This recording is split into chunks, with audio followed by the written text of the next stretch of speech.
आज मैं आपको कोई साधारण कहानी नहीं सुनाने वाला। आज मैं आपको उस शक्ति का रहस्य बताने वाला हूं जिसके सामने असंभव भी हार मान जाता है। ये कहानी है पवन पुत्र हनुमान की। जब धरती पर अधर्म बढ़ रहा था, जब अहंकार के बल पर राक्षस स्वयं को अजेय समझने लगे थे, तब ब्रह्मांड ने एक ऐसे योद्धा को जन्म दिया जिसकी शक्ति शरीर में नहीं, आत्मा में बसती थी। अंजनी माता की कठोर तपस्या से प्रसन्न होकर वायुदेव स्वयं प्राण शक्ति लेकर आए और उसी दिव्य प्राण से जन्म हुआ हनुमान जी का। वे केवल अंजनी पुत्र नहीं थे, वे थे वायु का अंश। इसलिए उनकी गति विचारों से तेज थी और बल पर्वतों से भी अधिक। बाल हनुमान ने जब पहली बार सूर्य को देखा तो उसे फल समझकर आकाश में उड़ गए। ये कोई बाल शरारत नहीं थी, ये संकेत था कि ये बालक सीमाओं में बंधने वाला नहीं है।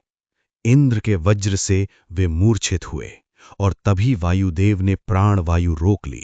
पूर्ण सृष्टि कांप उठी। देवताओं को समझ आ गया, ये बालक साधारण नहीं है।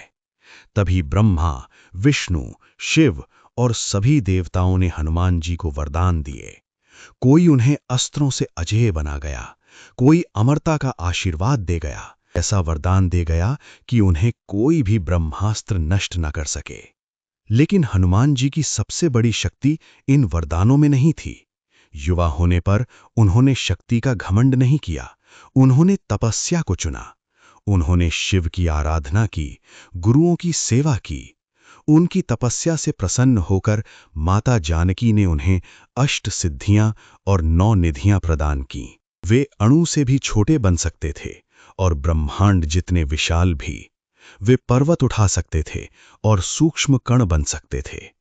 पर उन्होंने कभी इन सिद्धियों का प्रदर्शन नहीं किया, क्योंकि वे जानते थे शक्ति दिखाने के लिए नहीं, सेवा के लिए होती है। वो क्षण आया जब उनका मिलन हुआ भगवान श्री राम से, और यहीं से हनुमान जी की सच्ची शक्ति का जन्म हुआ। उन्होंने स्वयं को मिटा दिया, उनका अहंकार शून्य हो गया, उनका मैं समाप्त हो गया। अब केवल एक भाव बचा, मैं नहीं, राम। दक्षिण दहन, समुद्र लांघना, संजीवनी पर्वत उठाना, ये चमत्कार नहीं थे, ये थे राम भक्ति से जन्मी आत्मशक्ति।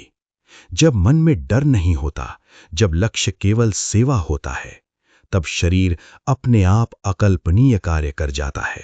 हनुमान जी निडर थे क्योंकि उन्हें मृत्यु का भय नहीं था। वे अजेय थे क्योंकि उनमें अहंकार नहीं था। यही कारण है कि उन्हें चिरंजीवी होने का वरदान मिला। कहा जाता है, आज भी हनुमान जी पृथ्वी पर हैं। जहां सच्ची भक्ति है, जहां निस्वार्थ सेवा है, जहां साहस के साथ विनम्रता है, वहीं हनुमान जी जीवित हैं। हनुमान जी हमें सिखाते हैं, शक्ति शरीर में नहीं होती, मन और आत्मा में होती है। भक्ति जुड़ जाती है, जब एकाग्रता बन जाती है, तब सामान्य इंसान भी असाधारण बन जाता है। और यही है हनुमान जी की शक्ति का सबसे बड़ा रहस्य।